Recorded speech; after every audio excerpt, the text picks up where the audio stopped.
Bismillahirrahmanirrahim. La in syakartum la azidannakum wa la in kafartum inna adzabi lasyadid.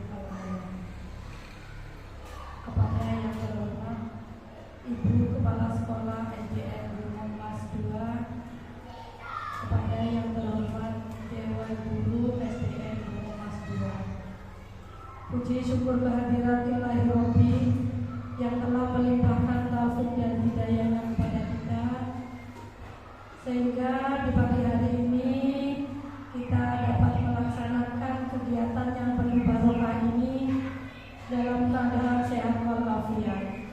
Sholawat serta salam tetap tercurahkan kepada junjungan Nabi besar Muhammad Sallallahu Alaihi Wasallam yang dinanti-nantikan sahabatnya di hari kiamat nanti. Saya akan membacakan susunan acara pada pagi hari ini. Pertama, pembukaan. Dirangkai acara yang kedua yaitu sambutan kepala sekolah. Yang ketiga, pembentukan kombel. Dan yang keempat, diseminasi penerapan budaya positif. Dan yang terakhir adalah penutup atau doa.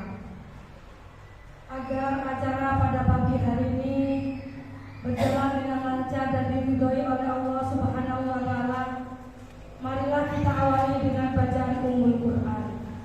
Ila hadratin Nabiyil Mustafa Muhammadin Sallallahu Alaihi Wasallam. Al-Fatihah.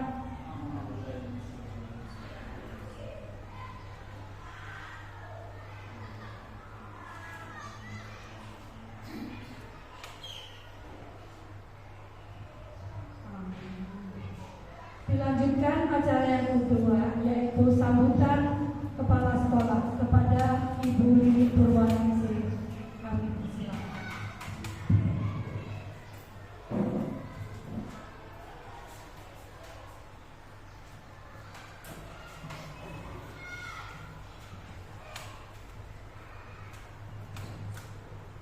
Assalamualaikum warahmatullahi wabarakatuh.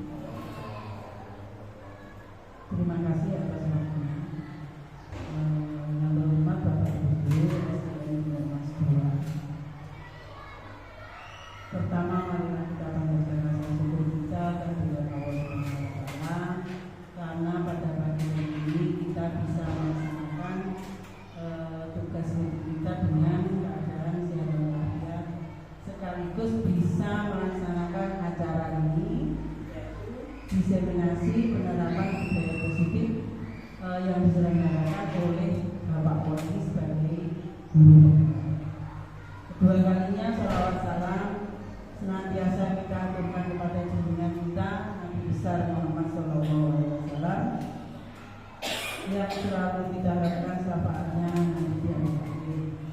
Bapak Ibu sekalian, di sini saya sebagai kepala sekolah senantiasa mendukung apa yang menjadi program dari guru pembina, ya. Dan saya mohon Bapak Ibu sekalian ikut membantu apa yang diperlukan oleh Bapak Koin, dan mudah-mudahan segala sesuatu yang dilaksanakan bisa berjalan lancar, sukses, dan membawa perubahan besar untuk SD kita. Itu saja mungkin sambutan dari saya. Mudah-mudahan acara ini bisa berjalan dengan aman. Akhirul kalam, saya akhiri. Wassalamualaikum warahmatullahi wabarakatuh.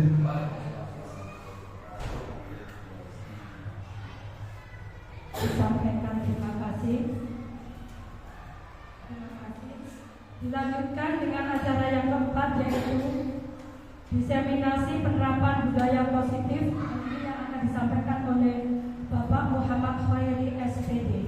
Waktu dan tempat kami persilakan.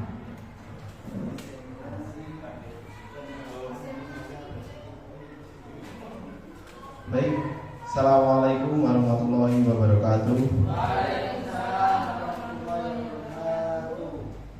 Alhamdulillah, kasyukurillah, salatu wassalamu ala rasulillah, la haula wala quwwata illa billah, amma ba'du.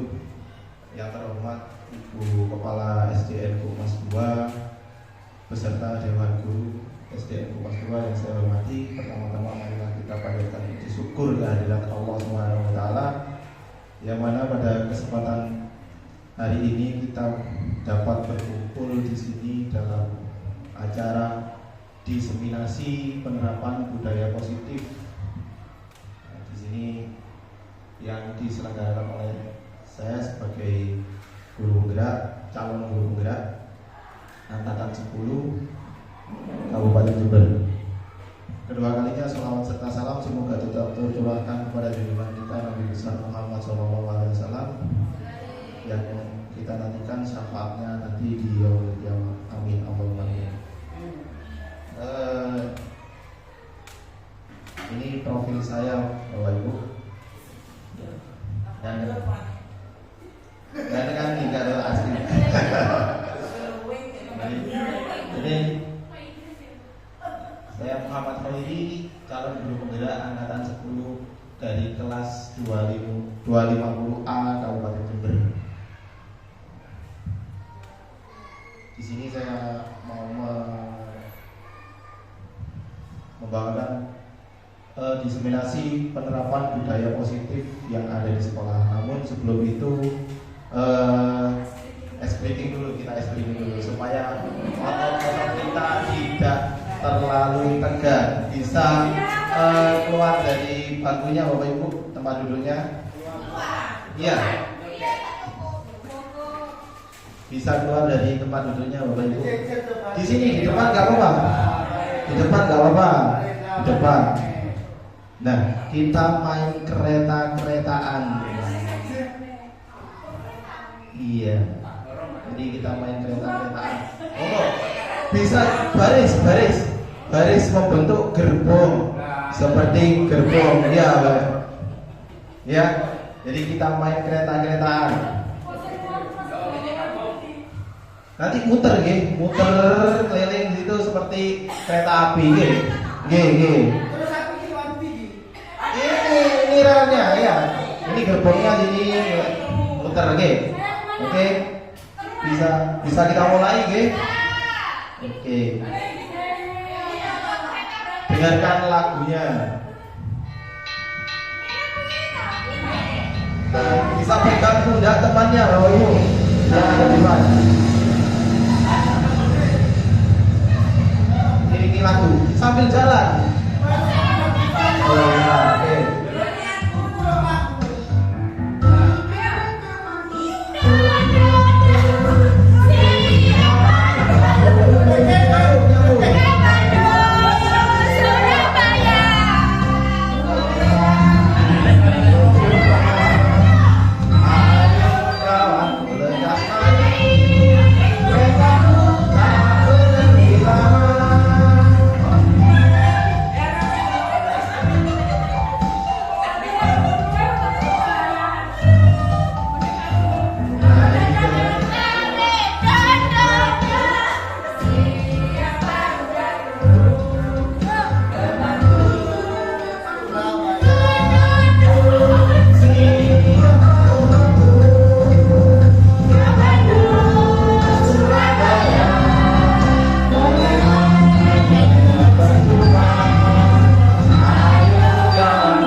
Gimana Bapak Ibu, sudah relax semua?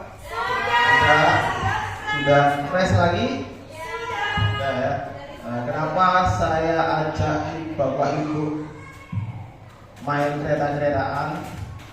Supaya Bapak Ibu beranjak dari zona nyaman. Kan dari tadi sudah keenaan duduk Jadi saya ajak jalan-jalan naik kereta supaya beranjak dari zona nyaman Bapak Ibu. Ini sama halnya dengan posisi Bapak Ibu sekarang. Jadi mungkin kalau yang PNS ya, yang PNS, yang P3K sudah enak, sudah nyaman berada di posisinya sekarang, tidak mau beranjak. Nah, di sini tugas saya.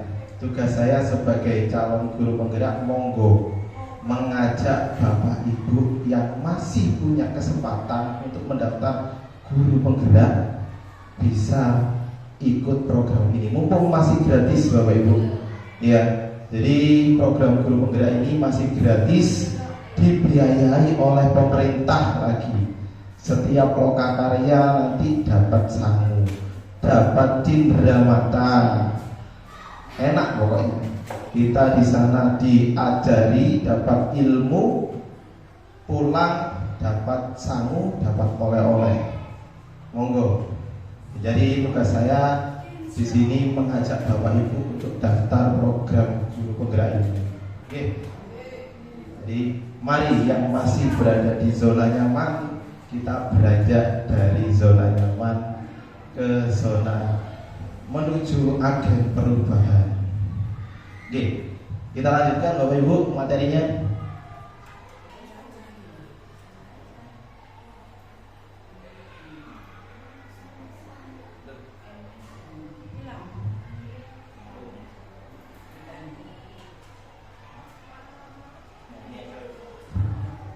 Tujuan dari diseminasi ini adalah warga sekolah mampu memahami konsep pendidikan menurut Ki Hajar Dewantara dihubungkan dengan konsep budaya dan lingkungan positif di sekolah yang berpihak pada murid. Tujuan yang kedua, warga sekolah mampu melakukan evaluasi dan refleksi tentang praktik disiplin dalam pendidikan Indonesia secara umum untuk mendapatkan pemahaman baru mengenai konsep disiplin positif untuk menciptakan murid dengan profil pelajar Pancasila. Yang ketiga, warga sekolah mampu memahami perannya sebagai guru untuk membangun budaya positif dengan menerapkan konsep disiplin positif dalam interaksi dengan murid. Dari tadi kok yang saya bahas budaya positif apa sih budaya positif gitu?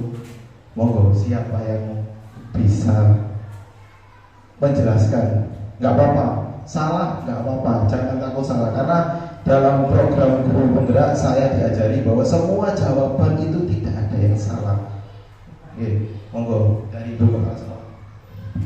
Terima kasih. Ini saya sekedar gambarannya, tahu apa maksudnya ini atau bukan. Ya, kalau menurut saya budaya positif itu adalah kebiasaan baik yang diterapkan di sekolah tersebut. Ya, untuk anak-anak, ya, pembiasaan baik itu menurut saya sebagai budaya positif. Itu saja. Jadi menurut Ibu Kepala Sekolah, budaya positif itu adalah pembiasaan positif yang dilakukan di sekolah dan menjadi kebiasaan warga sekolah. Seperti itu nih Bapak Ibu ya, garis besarnya. Jadi apa-apa yang sudah dilakukan dan itu mengandung nilai positif itu termasuk budaya positif. Seperti itu gitu.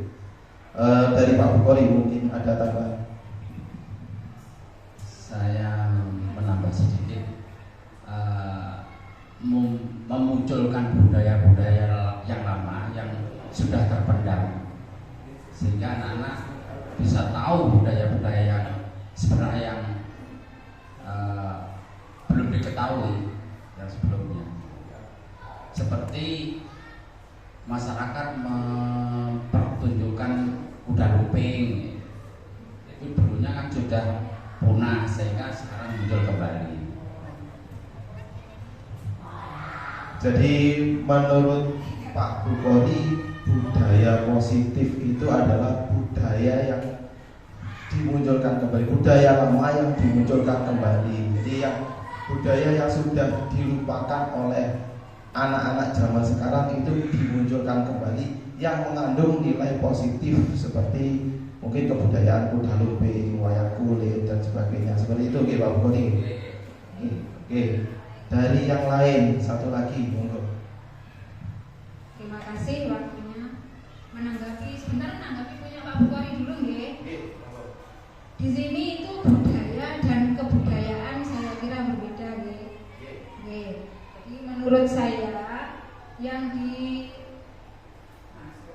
Pak Bukhari itu tadi kebudayaan.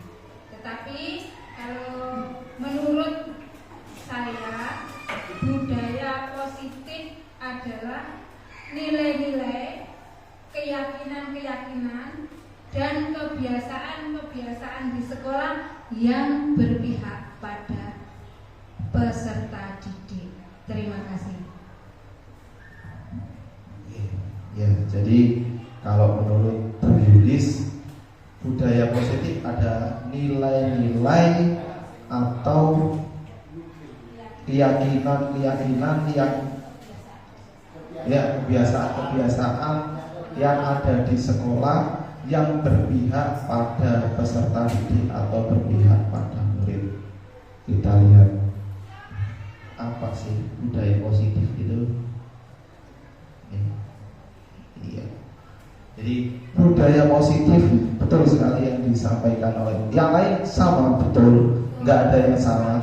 Cuma yang lebih spesifik lagi adalah budaya positif merupakan perwujudan dari nilai-nilai keyakinan universal yang diterapkan di sekolah.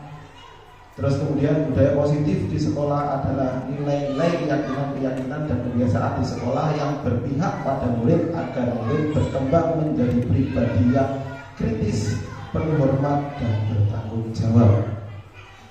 Ini sesuai dengan tujuan profil pelajar Pancasila yang disampaikan Ibu Kepala Sekolah tadi juga betul. Jadi budaya positif adalah nilai-nilai atau kebiasaan yang ada di sekolah ini yang mengandung nilai positif.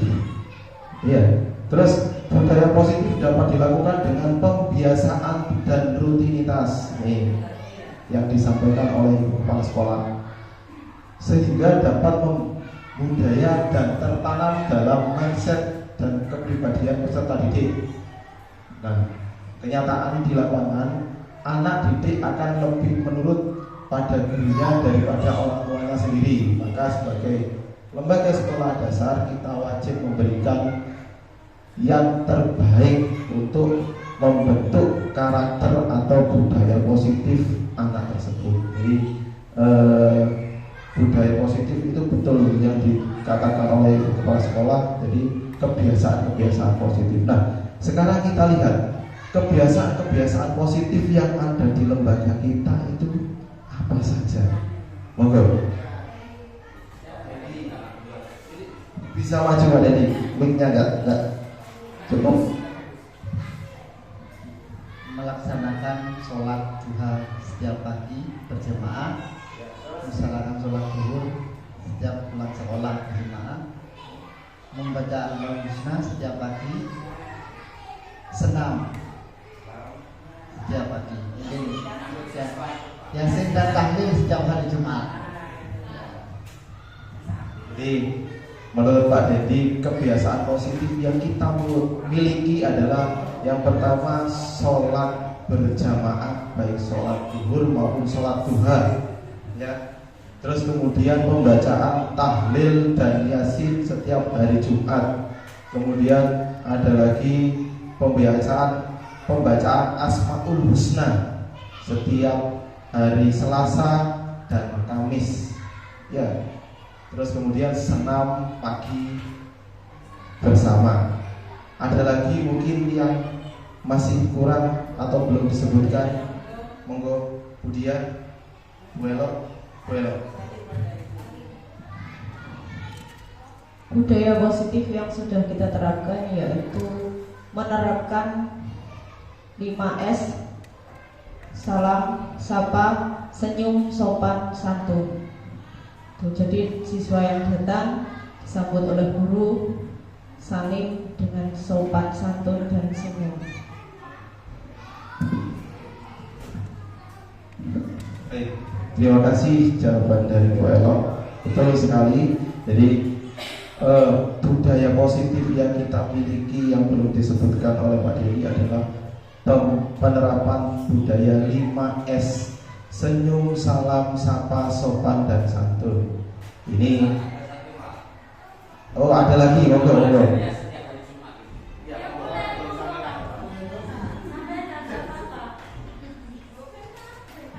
Ya, tadi sudah disebutkan budaya positif yang dilaksanakan di lembaga ini ada banyak.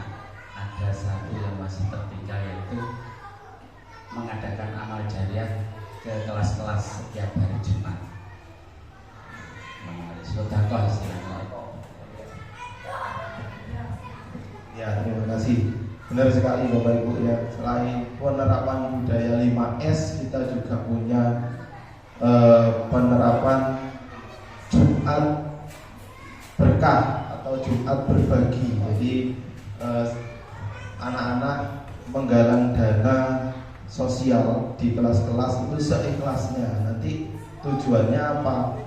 Kalau sudah terkumpul, biasanya nanti kita buat untuk agenda kegiatan sosial. Seperti kemarin kita melaksanakan bagi-bagi sembako di bulan Ramadan.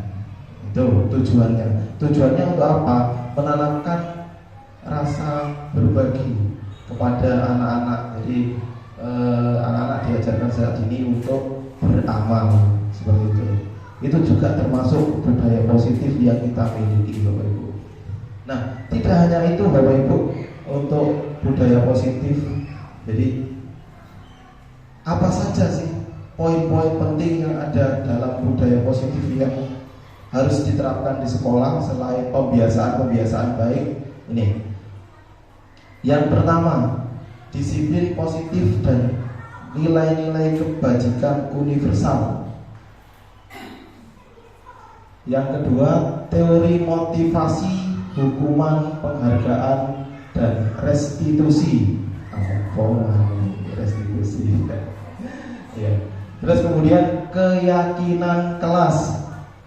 Yang seterusnya adalah kebutuhan dasar manusia dan dunia berkualitas. Terus yang kelima adalah 5 posisi kontrol kita sebagai pendidik atau sebagai guru.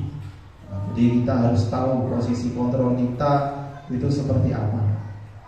Kita berada di posisi yang mana, nanti kita ulas di belakang.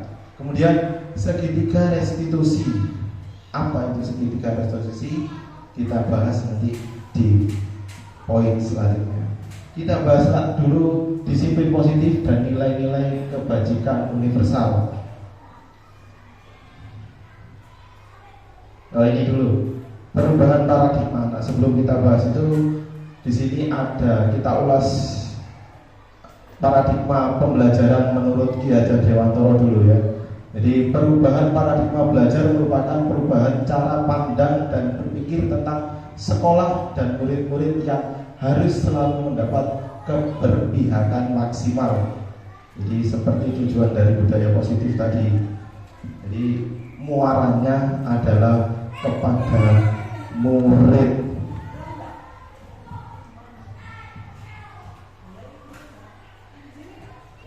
Kita lanjutkan gitu.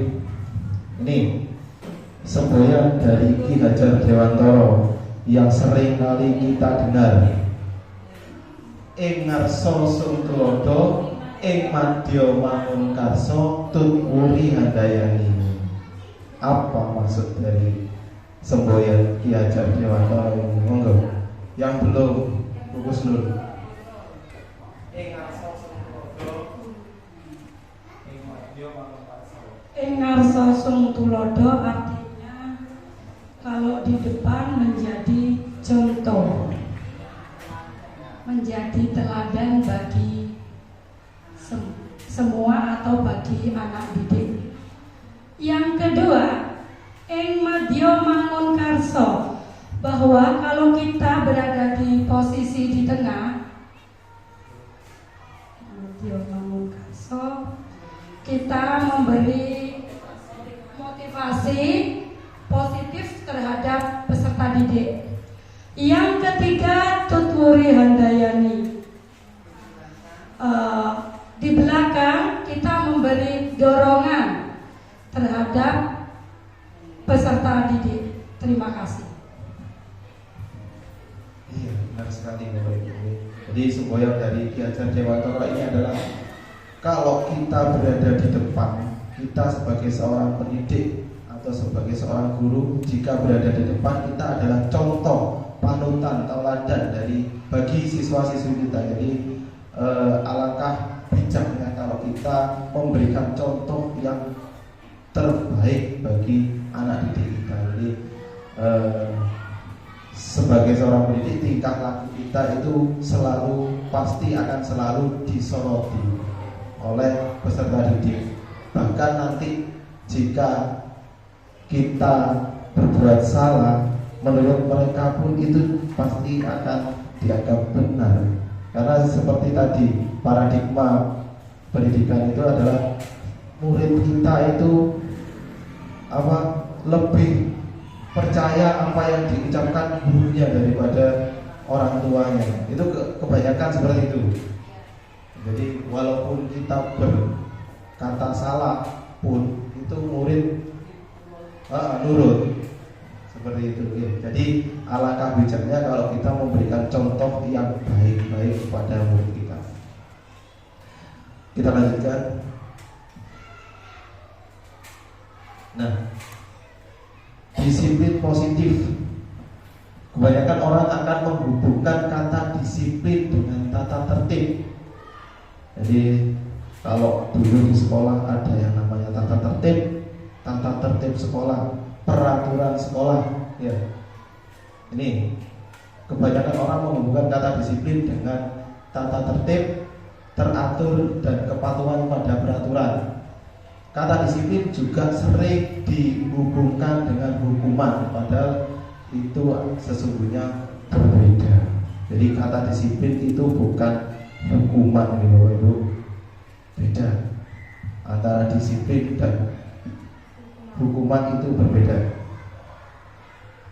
Apa sih sebenarnya disiplin positif itu? Ini disiplin berasal dari bahasa Latin yaitu disiplina, yang berarti belajar. Jadi bukan hukuman, bukan peraturan, bukan mentaati peraturan, tapi berasal dari kata belajar. Makna dari kata ini berkonotasi dengan disiplin diri dari murid-murid Socrates dan Plato. Disiplin diri membuat orang menggali potensinya menuju sebuah tujuan apa yang dia hargai. Namun pada budaya kita, makna kata disiplin telah berubah menjadi sesuatu yang dilakukan seseorang pada orang lain untuk mendapatkan kepatuhan. Ini yang terjadi pada budaya kita sekarang ini. Jadi kata disiplin itu harus mentaati peraturan. Sebenarnya bukan. Nah, saya juga baru tahu makna kata disiplin ini dari program ini. Kemudian kecenderungan umum adalah menghubungkan disiplin dengan ketidaknyamanan, bukan dengan apa yang kita hargai atau kita percayai atau pencapaian suatu tujuan mulia. Jadi kita melaksanakan budaya disiplin itu kalau sekarang umumnya karena takut akan peraturan, lek dioyak-oyak baru mentaati peraturan, baru disiplin. Sebenarnya bukan. Disiplin itu harus muncul dari diri sendiri. Oke.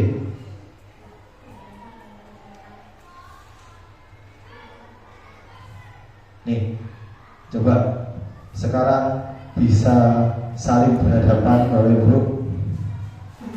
Nah, coba yang satu megang tangan dikepalkan ini. Dua orang maju depan untuk orang pertama mengepalkan tangan seolah-olah menggenggam sesuatu.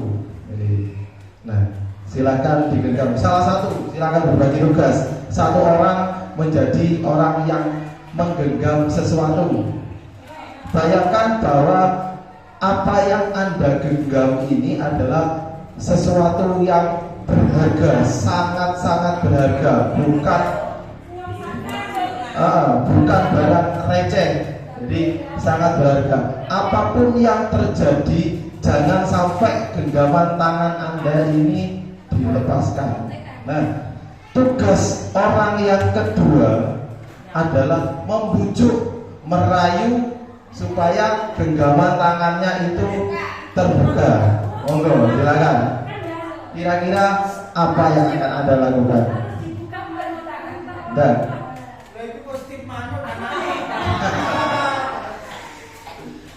jadi walaupun Anda bujuk, Anda rayu, Anda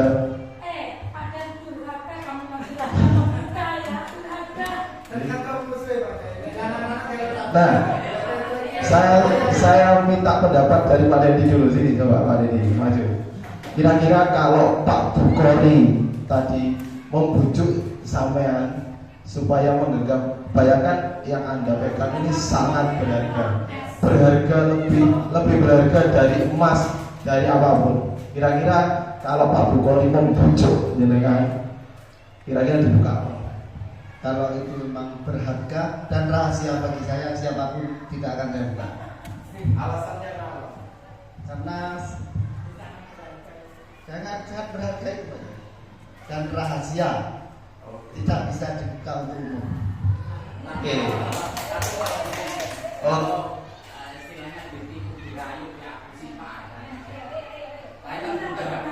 tetap gak bisa. Enggak, siapa lagi tadi yang jadi? Iya.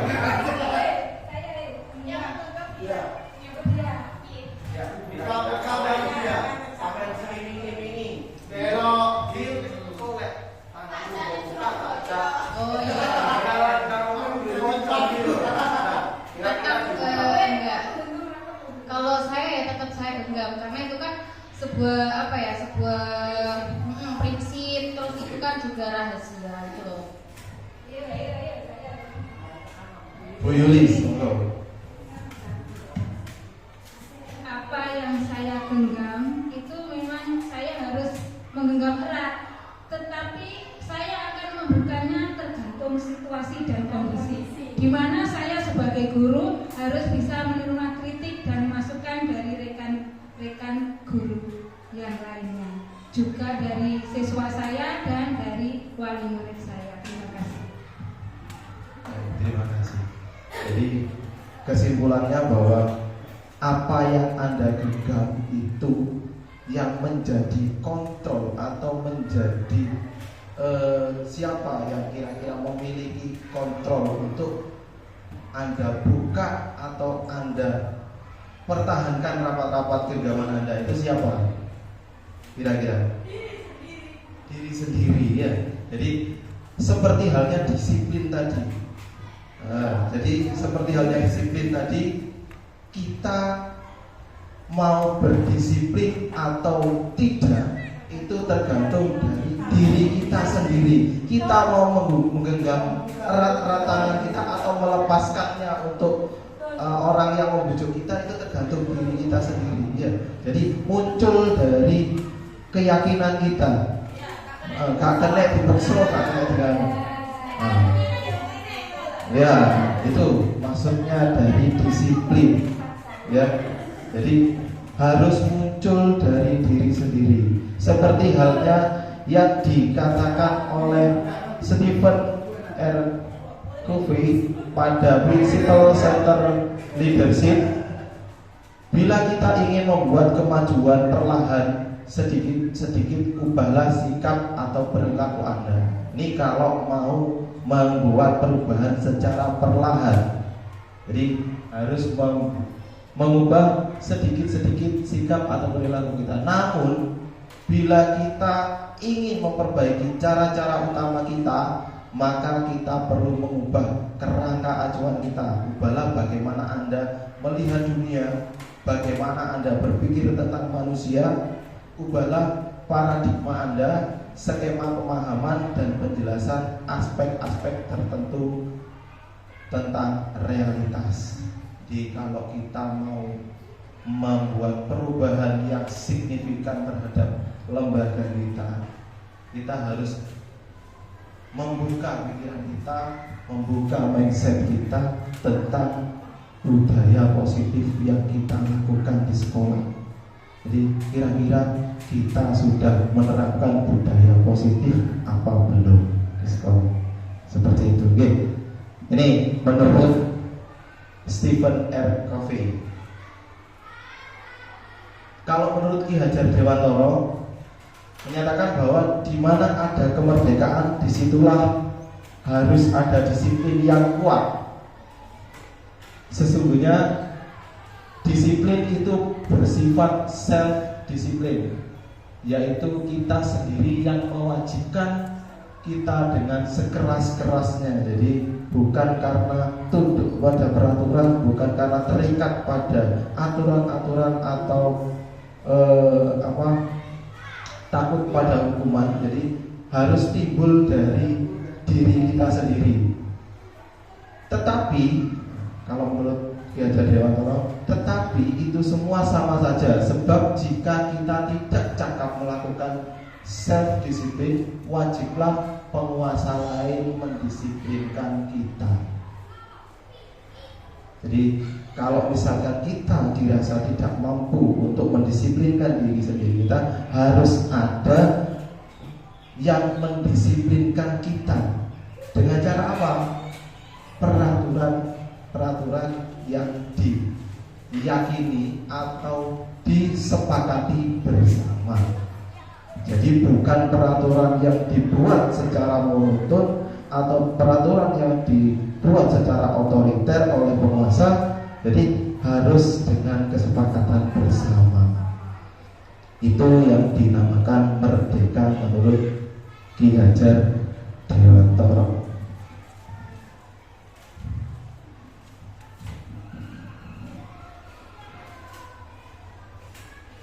Nah, bagaimana seseorang bisa berubah dari paradigma stimulus respon kepada pendekatan teori kontrol?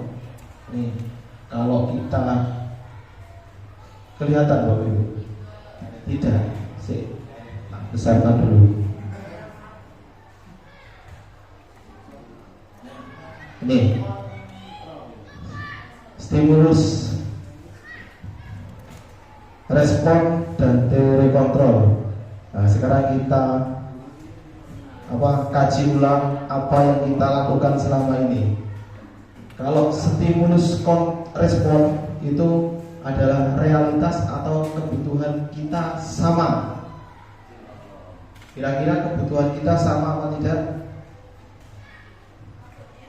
Kebutuhan kita akan misalkan kebutuhan Mbak Elo dengan kebutuhan Budia sama apa tidak? Tidak. Kebutuhan Pak Dedi dengan kebutuhan Bu Yulis sama apa tidak? Tidak. Nah, itu kalau kita berpikiran bahwa setiap kebutuhan atau realitas kita sama, itu masih mengacu pada stimulus respon. Tapi kalau kita, jadi sama dengan perilaku kita terhadap murid-murid kita. Kalau kita menyamaratakan murid kita, berarti kebutuhan mereka itu sama, peraturan yang dibuat juga harus sama. Itu berarti masih berpikir tentang stimulus respon. Mari kita rubah secara perlahan teori yang kita lakukan menuju teori kontrol, yaitu realitas atau kebutuhan kita berbeda. Jadi setiap anak itu memiliki kebutuhan yang berbeda dengan latar belakang yang berbeda pula. Itu. Terus semua orang melihat hal yang sama. Itu masih tentang teori stimulus respon. Kalau stimulus kontrolnya, setiap orang memiliki gambaran berbeda. Kita mencoba mengubah orang agar berpandangan sama dengan kita. Itu masih stimulus respon. Kalau teori kontrolnya, kita berusaha memahami pandangan orang lain tentang dunia. Terus kemudian perilaku buruk dilihat sebagai suatu kesalahan. Nah, jadi selama ini kan kita melihat apa yang dilakukan anak-anak jika itu buruk, itu kita pasti ngecap salah gitu ya. Tapi kalau teori kontrol tidak, semua perilaku memiliki tujuan. Kira-kira kenapa anak itu melakukan hal seperti itu?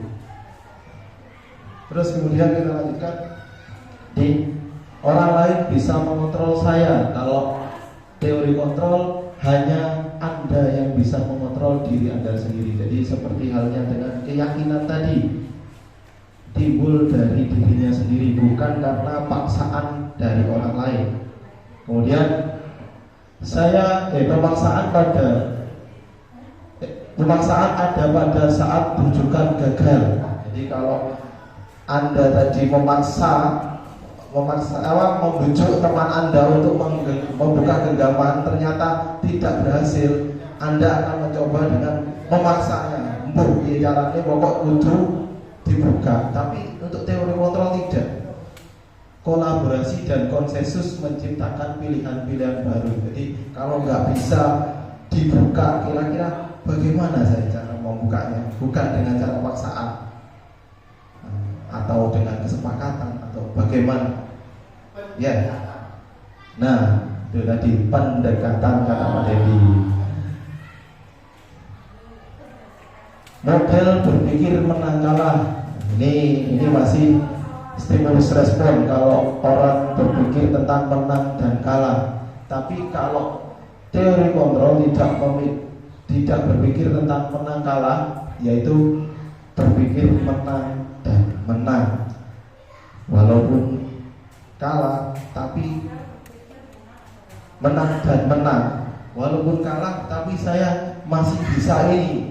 Misalkan kita lomba lari, ya, kita kalah, tapi saya masih menang, saya mendapatkan badan yang sehat. Nah, seperti itu contoh dari teori kontrol. Ya. Terus nilai-nilai kita lanjutkan. Kalau itu tadi adalah disiplin positif, kita lanjutkan dengan nilai-nilai kebajikan universal. Saya bacakan dulu.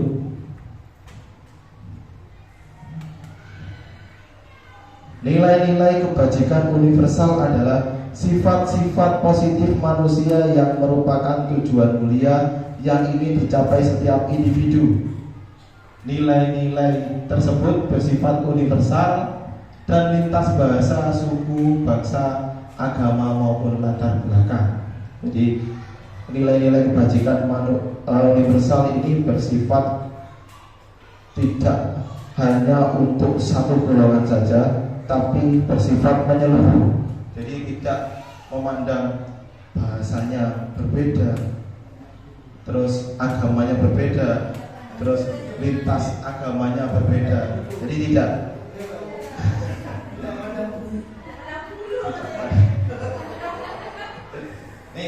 Jadi setiap perilaku atau perbuatan memiliki suatu tujuan menurut William Fraser pada teori kontrol 1984. Dengan mengaitkan nilai-nilai kebajikan yang diyakini seseorang, maka motivasi intrinsiknya akan terbangun sehingga menggerakkan motivasi dalam diri untuk dapat mencapai tujuan mulia yang diinginkan. Nah, contoh-contoh nilai-nilai kebajikan universal ini adalah contoh nilai-nilai kebajikan dari 6 institusi atau organisasi. Yang pertama, profil pelajar Pancasila, yaitu beriman, bertakwa kepada Tuhan Yang Maha Esa dan berakhlak mulia. Terus kemudian mandiri, bernalar kritis. Terus kemudian berkebinekaan global, gotong royong dan kreatif. Ini kalau dari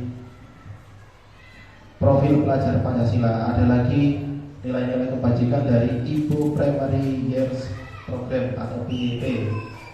Toleransi, rasa hormat, integritas, mandiri, menghargai, antusias, empati, keingintahuan, kreatif, kerjasama, dan percaya diri.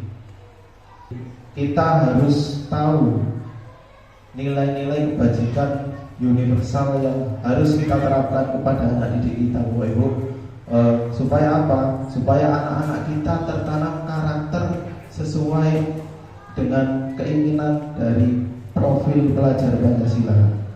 Nah, untuk itu kita harus memiliki kontrol diri. Peran kita sebagai pendidik itu di mana? Ini. Selanjutnya, psikiater dan pendidik Dr. William Glasser dalam kontrol teorinya yang kemudian hari berkembang dan dinamakan choice theory meluruskan beberapa miskonsepsi tentang kontrol. Yang pertama, ilusi guru mengontrol murid. Pada dasarnya kita tidak dapat memaksa murid untuk berbuat sesuatu jikalau murid tersebut tidak memilih untuk tidak melakukannya. Walaupun tampaknya sedang mengontrol perilaku murid, hal demikian terjadi karena murid sedang mengizinkan dirinya untuk dikontrol. Saat itu bentuk kontrol guru menjadi kebutuhan dasar yang dipilih murid. Teori menyatakan bahwa semua perilaku memiliki tujuan, bahkan terhadap perilaku yang tidak disukai. Ini kalau ilusi guru mengontrol murid. Terus kemudian ada lagi ilusi bahwa semua penguatan positif, efektif dan bermanfaat. Penguasaan positif atau rujukan adalah bentuk-bentuk kontrol.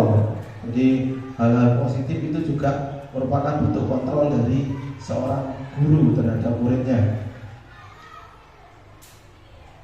Ini bisa dipelajari nanti. Nah, ini motivasi perilaku manusia menurut Dean Goosen dalam bukunya Restructuring School Discipline menyatakan ada 3 motivasi perilaku manusia untuk menghindari ketidaknyamanan atau hukuman. Disebut motivasi eksternal. Ini yang biasanya paling banyak dilakukan oleh kita adalah yang pertama ini, terutama murid kita. Karena untuk menghindari hukuman kita termotivasi untuk melakukan hal tersebut. Nah, contohnya misalkan kalau kita berangkat pagi, misalkan contoh kecil ya, kita berangkat pagi karena takut absen merah. Nah, itu termasuk motivasi eksternal, bukan muncul dari keinginan sendiri. Itu motivasi yang paling dasar, yang paling bawah sendiri. Terus kemudian yang kedua adalah untuk mendapatkan imbalan atau penghargaan. Ini yang tengah-tengah. Nah, ini juga biasa kita lakukan. Jadi kira-kira aku melok itu opo. Ini adalah motivasi eksternal juga. Ini juga bukan termasuk dari penerapan disiplin positif. Jadi masih mengharapkan imbalan. Kira-kira aku melok iku opo ya. Aku udah isu kira-kira untuk reward atau enggak. Sama dengan kita membentuk karakter murid-murid kita, Bapak. Jadi kalau di penerapan disiplin positif ini kita tidak disarankan untuk memberikan reward kepada peserta didik kita. Kenapa? Karena nantinya tidak akan bisa mencetak murid yang memiliki motivasi internal yang seperti diharapkan oleh paradigma pendidikan sekarang ini. Jadi untuk menjadi orang yang mereka inginkan dan menghargai diri sendiri dengan nilai-nilai yang mereka percaya, ini sudah masuk ke dalam motivasi internal, sama seperti kita meyakini agama kita, ya. Kira-kira jenengan beragama ada yang memaksa enggak? Gue kudu melok agamaku, agamaku. Ya, jadi kita karena percaya, karena motivasi dari diri kita sendiri, maka kita percaya bahwa agama kita yang paling benar. Seperti itu, gitu.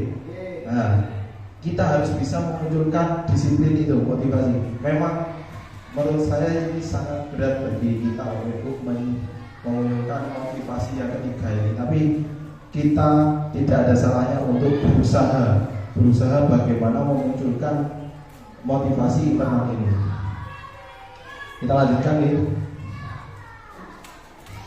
Ini pengertiannya untuk menghindari ketidaknyamanan atau hukuman. Nah, ini adalah tingkat terendah dari motivasi perilaku manusia. Jadi biasanya orang yang motivasi perilakunya untuk menghindari hukuman atau ketidaknyamanan akan bertanya, apa yang akan terjadi apabila saya tidak melakukannya? Kira-kira aku lek nglakoni lek budal isu absenku gak kira-kira TPP ku dipotong apa enggak? Ini untuk menghindari hukuman. Itu adalah motivasi yang paling rendah. Kemudian yang kedua adalah mendapatkan imbalan. Ini yang kedua tadi, kira-kira itu apa? Itu reward apa itu apa? Itu. Terus kemudian ini yang paling tinggi yang harus kita sebagai seorang pendidik berusaha menerapkannya adalah menjadi orang yang mereka inginkan dan menghargai diri sendiri dengan nilai-nilai yang mereka percaya.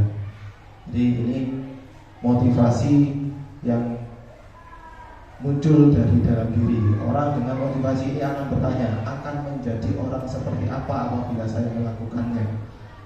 Mereka melakukan sesuatu karena nilai-nilai yang mereka yakini dan hargai, dan mereka melakukannya karena mereka ingin menjadi orang yang melakukan nilai-nilai yang mereka yakini tersebut. Sama dengan kita sholat, kan nggak ada yang memaksa dari eksternal ya.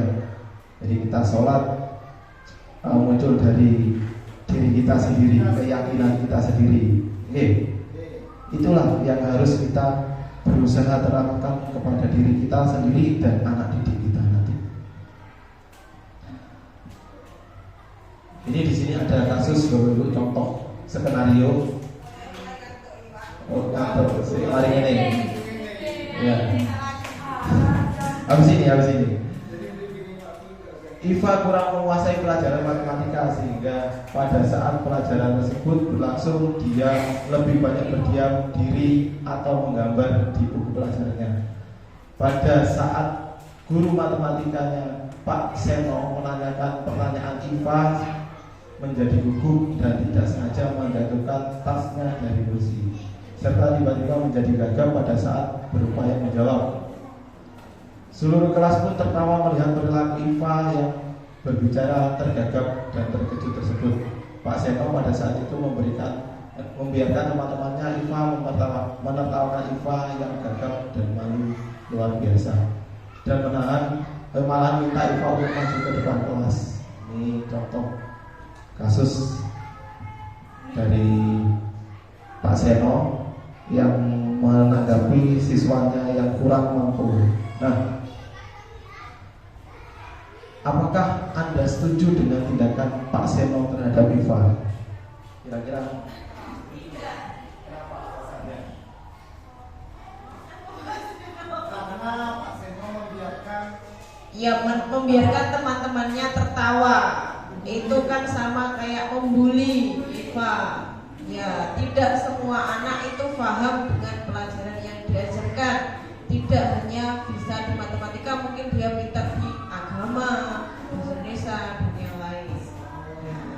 Terima kasih. Jadi menurut Brelo tidak sesuai dengan apa yang jenengan harapkan. Oke. Terus kemudian, menurut Anda yang dilakukan Pak Seno terhadap Iva adalah hukuman atau konsekuensi?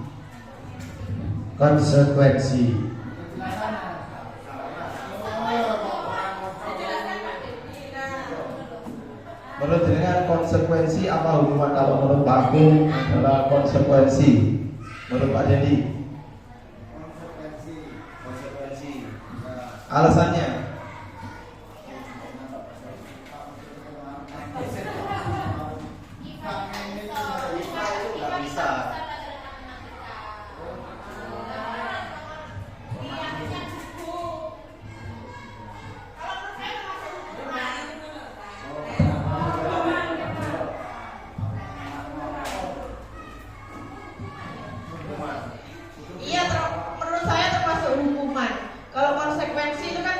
kesepakatan.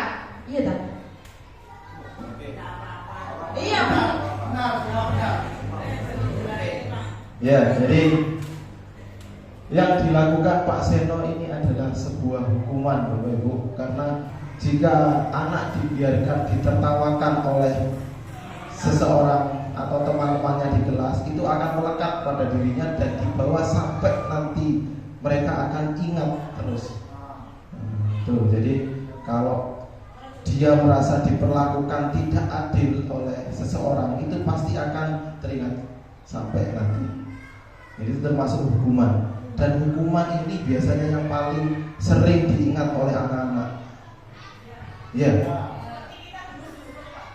Nah, itu kira-kira kan kita semua di sini juga pernah mengalaminya ya.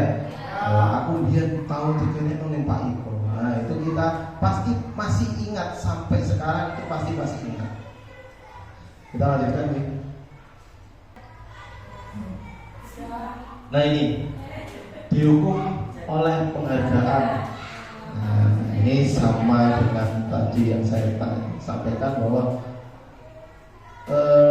reward atau penghargaan itu juga termasuk hukuman Bapak Ibu. Kenapa? Ini bahwa pengaruh berlaku sama dengan hukuman. Penghargaan itu berlaku sama dengan hukuman.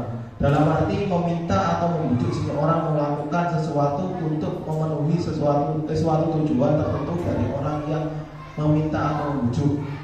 Dorongannya eksternal dan akan ada faktor ketergantungan. Beberapa dampak dari pemberian penghargaan menurut Alfie Kohn. Terus kemudian jenengan pernah tahu karakter Pak Ogah dalam Si Unyil? Apa slogan atau jargon yang biasa disebutkan oleh Pak Ogah?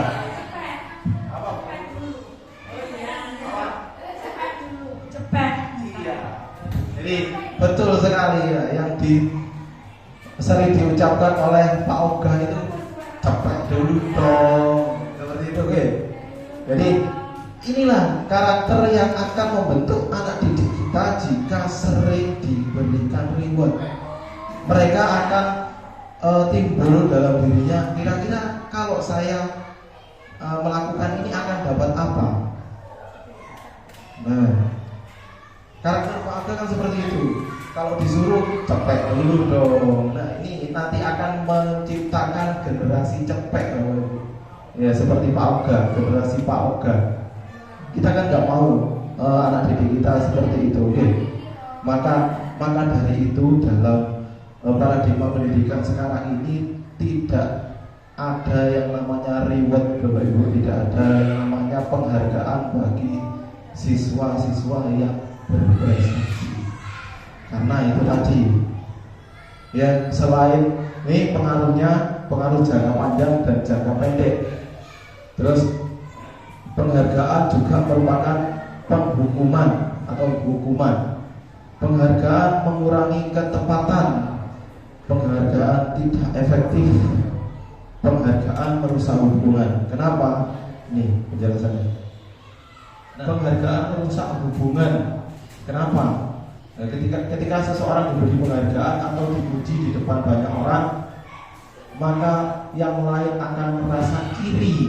Ya, ini yang akan timbul pada anak didik kita. Jika kita memberikan penghargaan, yang lain pasti akan iri karena kita sadar bahwa setiap anak ini memiliki kemampuan yang berbeda-beda, memiliki keahlian yang berbeda-beda. Tidak hanya mungkin kalau misalkan anak itu tidak pandai dalam akademik, dia mungkin di sisi lain, di bidang lain lebih menonjol.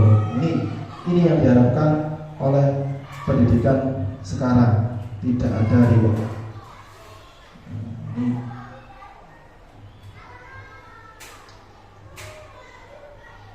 Nah, kita lanjutkan hukuman, konsekuensi, dan restitusi. Apa itu hukuman, apa itu konsekuensi, apa itu restitusi. Hukuman yaitu pendidikan adalah tindakan yang diambil oleh guru atau pihak sekolah sebagai respon terhadap perilaku siswa yang melanggar aturan atau norma yang telah ditetapkan. Tujuan utama hukuman adalah untuk menghentikan perilaku yang tidak diinginkan melalui tindakan yang mungkin tidak menyenangkan bagi siswa. Contohnya, hukuman bisa berupa penugasan tambahan, penundaan hak-hak tertentu seperti waktu bermain, atau tindakan disiplin seperti detensi. Terus kemudian hukuman cenderung bersifat retributif atau menekan pada penegakan. Jadi memaksa anak untuk melakukan sesuatu yang tidak mereka inginkan, itu termasuk hukuman. Ya. Ini biasanya berkaitan dengan peraturan-peraturan yang mengikat atau peraturan-peraturan yang diktator, kalau bahasa kepemimpinan ya diktator. Ini termasuk hukuman. Kalau konsekuensi, ini konsekuensi adalah hasil atau akibat alami dari perilaku siswa yang dapat terjadi tanpa campur tangan guru. Konsekuensi dalam pendidikan lebih bersifat logis dan terkait langsung dengan tindakan siswa. Jadi biasanya ini sudah muncul dari dalam diri siswa. Kira-kira kalau saya melakukan ini, saya akan bertindak seperti ini. Ini sudah terjadi kesepakatan sebelumnya. Misalnya jika seorang siswa tidak menyelesaikan tugasnya, konsekuensi logisnya adalah dia tidak siap untuk ujian atau tidak mendapatkan nilai yang baik. Konsekuensi membantu siswa memahami hubungan sebab akibat. Jadi kalau saya nanti melakukan ini, akibatnya ini. Kalau saya nanti tidak rajin belajar, maka saya akan ketinggalan dengan teman yang lain. Seperti itu. Ini konsekuensi. Sama halnya kalau tadi hukuman dan konsekuensi, sekarang restitusi. Apa itu restitusi? Restitusi adalah menciptakan kondisi bagi murid untuk memperbaiki kesalahannya, sehingga mereka bisa kembali pada kelompok mereka dengan karakter yang lebih kuat. Jadi kalau kita menyelesaikan permasalahan yang ada di anak, itu diharapkan menggunakan restitusi ini. Dengan pendekatan restitusi, yaitu proses kondisi bagi menciptakan kondisi murid untuk memperbaiki kesalahannya. Jadi supaya anak itu memiliki motivasi internal untuk memperbaiki kesalahannya, bukan karena paksaan atau karena hukuman. Restitusi juga merupakan proses kolaboratif yang mengajarkan murid untuk mencari solusi untuk masalah mereka dan membantu murid berpikir tentang orang seperti apa yang mereka ingin menjadi atau tujuan mulia, dan bagaimana mereka harus memperlakukan orang lain. Nah, ini contoh kira-kira dari sini, dari perilaku ini atau tindakan guru ini merupakan konsekuensi atau hukuman. Ini saya ada post-it, silakan ditulis nomor 1, nomor 2 urut nih. 1 itu nomor 1, 2, 3, 4, 5, 6, 7 dan seterusnya.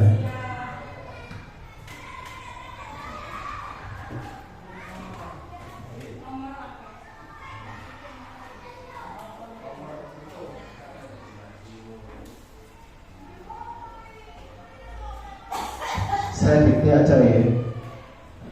Tindakan guru yang pertama, mencatat 100 kali dalam buku kalimat "Saya tidak akan terlambat lagi karena terlambat ke sekolah".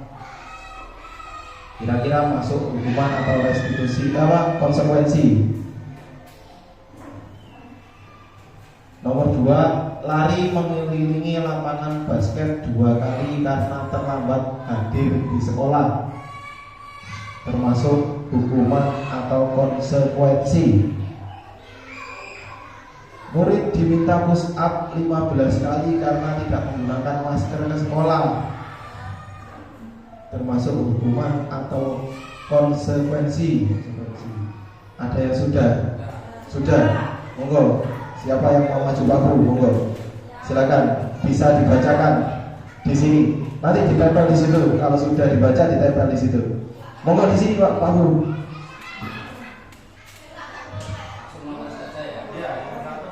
Nomor 1 konsekuensi, nomor 2 hukuman, nomor 3 hukuman, 4 konsekuensi, nomor 5 konsekuensi, nomor 6 konsekuensi, nomor 7 hukuman.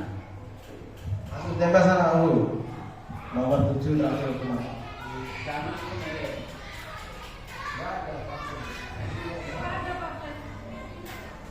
Nomor 1 hukuman, nomor 2 hukuman, nomor 3 hukuman, nomor 4 konsekuensi, nomor 5 konsekuensi, nomor 6 hukuman, nomor 7 hukuman. Terima kasih. Satu lagi, monggo siapa yang ingin maju? Masih mungkin? Ya, monggo Mas Junda. Nomor 1 hukuman, nomor 2 hukuman, nomor 3 hukuman, nomor 4 konsekuensi, nomor 5 konsekuensi, nomor 6 hukuman, nomor 7 hukuman. Terima kasih. Ini catat guru BK harus tahu ini ya antara konsekuensi dan hukuman. Guru BK. Monggo yang lain bisa menyusul ditempel di situ ya. Setelah itu kita cek bareng-bareng kira-kira jawaban Bapak Ibu ini sudah sesuai apa belum. Oke, silakan ditempel. Silakan ditempel di papan yang sudah saya sediakan. Nah.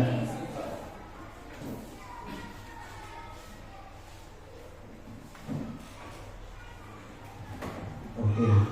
Kita ambil salah satu jawaban acak nih. Yang jatuh aja dulu. Nah, satu. Ini kita cek. Menurut UKS nomor 1 konsekuensi. Ternyata hukuman karena mencatat 100 kali. Karena mencatat 100 kali ini adalah bukan karena kemauan anak, karena disuruh, biasanya disuruh oleh gurunya ya. Kamu karena terlambat harus menulis di buku 100 kali. Nah, karena terpaksa akhirnya anak melakukan hal tersebut, itu termasuk hukuman. Nomor 2 lari mengelilingi lapangan basket 2 kali karena terlambat hadir, itu juga termasuk hukuman. Terus nomor 3 termasuk hukuman karena diminta oleh gurunya, bukan karena inisiatif sendiri. Terus nomor 4 adalah konsekuensi karena menggantikan kertas ini karena hukuman sebab akibat tadi. Karena saya mencoret-coret buku temannya, akhirnya saya harus mengganti. Tuh. Terus kemudian membersihkan tumpahan air. Nah, ini karena sudah muncul dari motivasi dirinya sendiri, juga termasuk konsekuensi. Nah, menurut murid disuruh untuk tidak mengenakan sepatu seharian. Nah, ini kan disuruh, bukan karena kemauan diri sendiri. Itu juga termasuk hukuman yang nomor 6. Terus lari mengelilingi lapangan basket 2 kali karena terlambat 10 menit untuk pelajaran PJOK. Ini konsekuensi karena dalam pelajaran PJOK, biasanya dalam pelajaran PJOK itu sudah ada kesepakatan dari Bapak Ibu guru. Ini juga termasuk penerapan dari pemanasan. Nah, biasanya kan 10 menit sebelum olahraga anak-anak disuruh pemanasan. Ini juga termasuk proses dari pemanasan. Seperti itu. Ya, bisa dipahami Bapak Ibu? Kita lanjutkan. Nah, sebelum masuk ke keyakinan kelas, kita ice breaking dulu. Kayaknya sudah mulai lemes nih. Monggo, Fokus Nur bisa memandu ice breakingnya. Bapak Ibu bisa berdiri. Nah, ini bisa diikuti gerakannya Fokus Nur. Pemanasan ya. Bisa keluar dari tempat duduknya Bapak Ibu, biar tidak ngantuk. Kopi.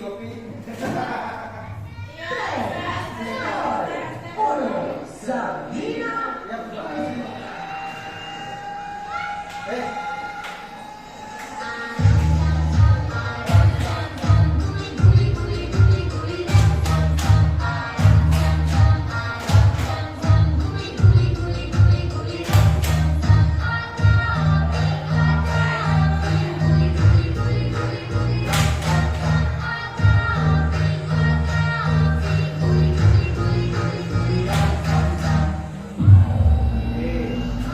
Tambah kecepatan.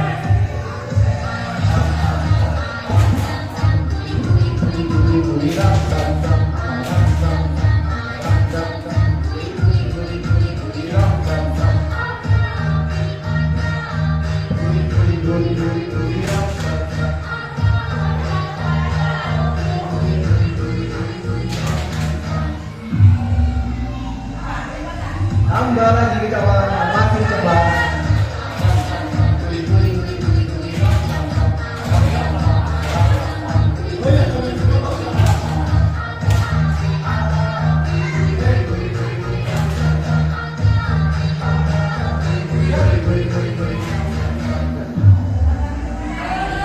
Semakin cepat.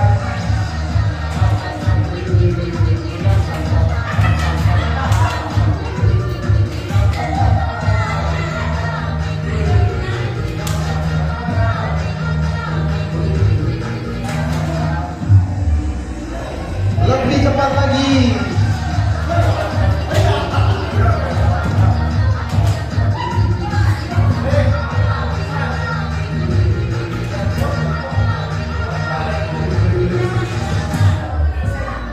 Oke, terima kasih. Tepuk tangan buat kita semua.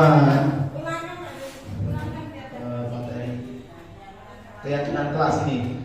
Oke. Ini nanti ada 2 lagi materi kita, keyakinan kelas dan restitusi.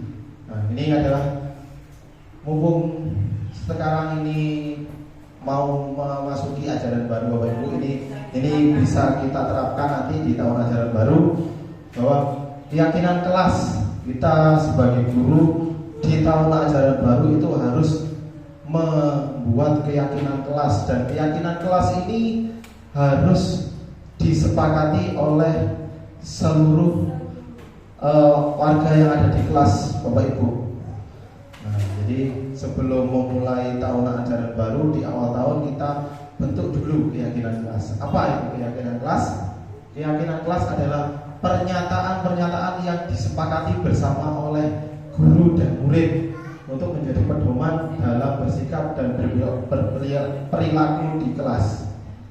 Jadi saya ulangi, keyakinan kelas adalah pernyataan-pernyataan yang disepakati bersama oleh murid dan guru untuk menjadi pedoman dalam bersikap dan berperilaku di kelas. Jadi sudah ada kesepakatan di awal. Lanjut, gitu. Nah, ini dampak positifnya dari keyakinan kelas, meningkatkan motivasi belajar murid, karena bukan karena paksaan murid belajar, tapi sudah timbul dari dalam diri mereka. Keyakinan di kelas dibuat bersama murid dan akan membuat murid merasa memiliki kelas tersebut. Jadi bukan karena peraturan, bukan karena tekanan, tapi karena peraturan yang dibuatnya sendiri. Jadi kalau melanggar kan berarti melanggar keyakinannya sendiri. Yang berikutnya, menciptakan lingkungan belajar yang positif. Dengan keyakinan kelas yang positif akan membantu menciptakan lingkungan belajar yang positif pula di kelas. Jadi usahakan untuk membuat keyakinan kelas itu menggunakan kalimat-kalimat positif. Jadi kita hilangkan kalimat-kalimat negatif seperti tidak boleh, dilarang, terus jangan. Itu merupakan kalimat negatif. Itu cara merumuskan keyakinan kelas, ya. Jadi keyakinan kelas bersifat lebih abstrak daripada peraturan yang lebih rinci dan konkret. Kemudian keyakinan kelas berupa pernyataan universal. Jadi pernyataan universal dari kalimat-kalimat nilai-nilai kebajikan universal tadi. Pernyataan keyakinan kelas senantiasa dibuat dalam bentuk positif. Keyakinan kelas hendaknya tidak terlalu banyak sehingga mudah diingat dan dipahami oleh semua warga kelas. keyakinan kelas sebaiknya sesuatu yang diterapkan di lingkungan tersebut. Kemudian semua warga kelas hendaknya ikut berkontribusi dalam pembuatan keyakinan kelas, bisa menggunakan kertas-kertas dilipat atau dipotong kecil-kecil atau menggunakan post-it seperti yang Bapak Ibu tadi lakukan. Ya. Terus kemudian bersedia meninjau kembali keyakinan kelas dari waktu ke waktu. Jadi kalau misalkan dirasa keyakinan tersebut dalam satu semester sudah tidak relevan, bisa diganti, bisa dirubah, disesuaikan dengan kondisi yang sesuai sekarang. Seperti itu. Ini contoh pembuatan keyakinan kelas. Nih, bisa menggunakan post-it seperti tadi, ditempel-tempel seperti itu. Oke. Nah, ini lanjutkan restitusi, oke. Manajer.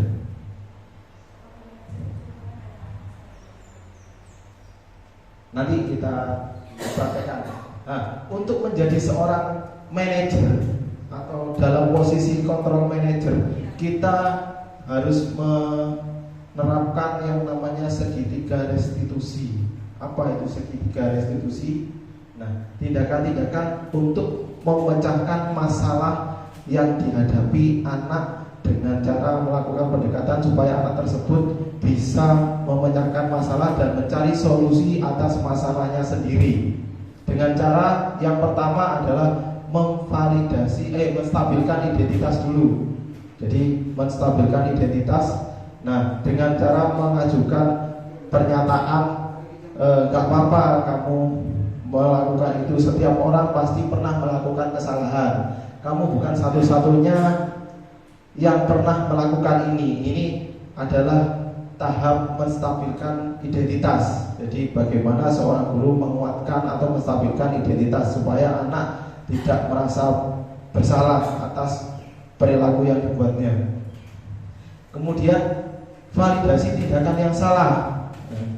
Adakah cara yang lebih efektif untuk mendapatkan apa yang kamu butuhkan? Jadi ketika anak melakukan kesalahan, kira-kira selain melakukan kesalahan itu, kira-kira kamu bisa melakukan apa supaya tidak melakukan itu? Ya, kamu tentu punya alasan mengapa melakukan itu. Nah, itu memvalidasi tindakan yang salah. Terus kemudian menanyakan keyakinan, karena tadi kita sudah mempelajari keyakinan kelas, sudah membentuk keyakinan kelas, kira-kira dengan kalimat keyakinan kelas apa yang telah kita sepakati. Nah, terus kemudian kamu ingin menjadi orang yang seperti apa? Jadi menanyakan keyakinan kelas yang telah disepakati. Jadi kita lanjutkan ya Bapak Ibu. Ini contoh penerapan dari segitiga restitusi, cara menghadapi atau memecahkan masalah yang dihadapi oleh anak. Ya, ini tahap pertama dulu. Pak Guru jalan di samping rencanamu melakukan ini apa tuh? Sama kamu, bukan punya sama kamu. Jadi tahap pertama menstabilkan identitas. Coba intik di bawah kaki kamu, memberikan penguatan kepada anak kamu dulu. Gitu. Terima kasih kamu sudah jujur dan mengakui bahwa ini sama. Ini tahap pertama. Ini tahap kedua. Kamu tahu validasi tindakan yang salah apa itu gimana? Tapi kenapa ini ada di hati kamu, Pak? Saya dari dulu Pak, ini tidak ingin orang bangsa Pak. Oh itu. Kenapa kok begitu? Tidak bersilat, tidak habis. Oh iya. Jadi kamu masih badannya masih ada, terus badannya sudah masuk. Gitu. Kamu tahu nggak kalau ini terlalu lama di dalam hati kamu, lama-lama menumpuk, itu bisa menjadi sarang nyamuk, sarang serangga, sarang penyakit. Lama-kelamaan ini juga pasti menimbulkan bau, karena ini bekas minuman, bekas makanan. Ya, kalau sudah menimbulkan bau,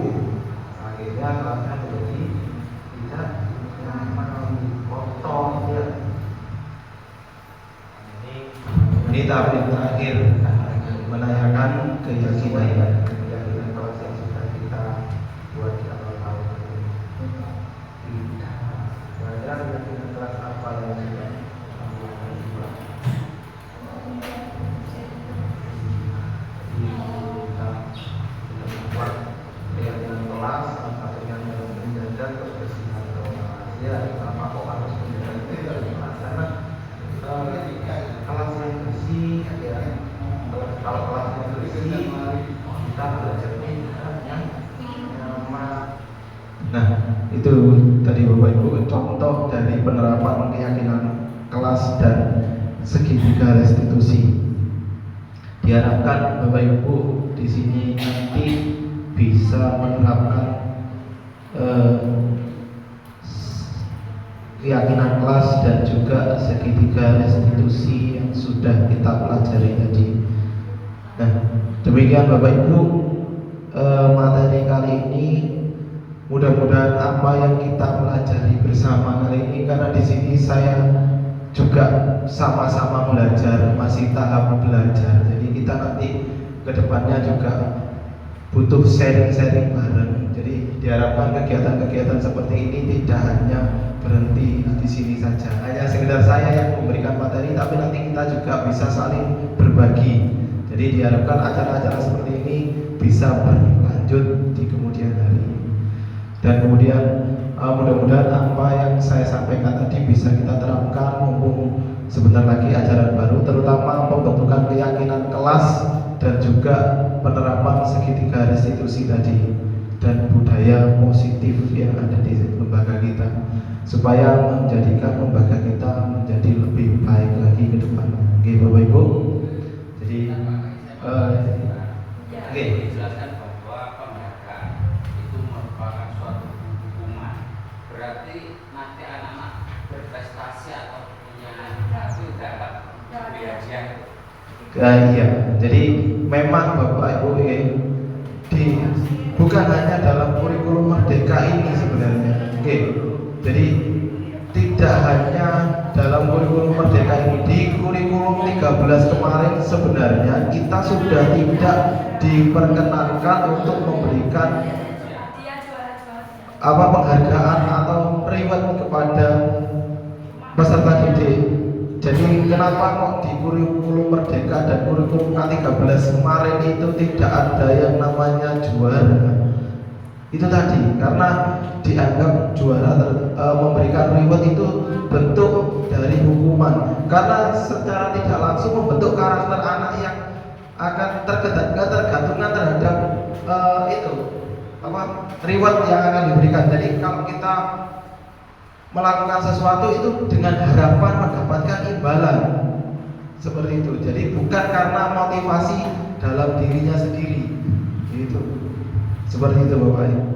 Jadi bagi Bapak Ibu untuk menerapkan reward ini sebenarnya sudah menjadi pro kontra kemarin ya, dari kurikulum K13, bahwa kalau nggak dikasih ini nanti motivasi belajar anak-anak akan begini. Nah, yang diharapkan pemerintah itu sebenarnya motivasi yang timbul dari dalam diri anak sendiri, bukan karena penghargaan.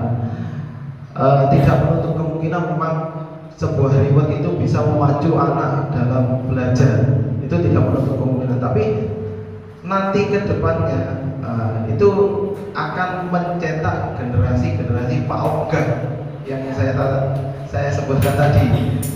Ketika anak melakukan sesuatu itu dengan harapan dia mendapatkan imbalan, cepet dulu dong, ya, seperti itu Ibu. Jadi mungkin hanya itu yang bisa saya sampaikan, kurang lebihnya saya mohon maaf. Akhirul kalam, wabillahi taufiq wal hidayah. Wassalamualaikum warahmatullahi wabarakatuh.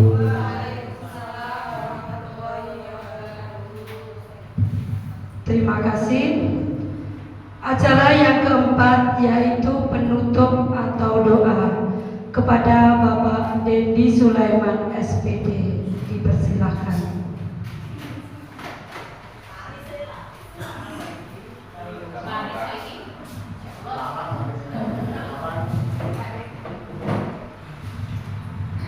A'udzubillahi minasyaitonirrajim. Bismillahirrahmanirrahim. Hamdan syakirin, hamdan na'imin, hamdan yu'afi wa mazidah. Ya Rabbana lakal hamdu wa ma yanbaghi li jalali wajhika wa 'azimi sultanika. Allahumma shalli ala sayyidina Muhammad wa ala ali sayyidina Muhammad.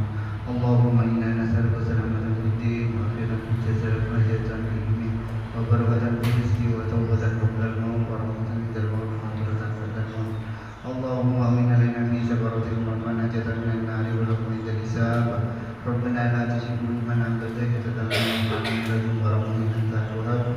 Rabbana atina fid dunya hasanah wa fil akhirati hasanah wa qina adzabannar. Subhana rabbika rabbil izzati amma yasifun wa salamun alal mursalin walhamdulillahi rabbil alamin. Bi barakatil Fatihah. Bismillahirrahmanirrahim. Amin.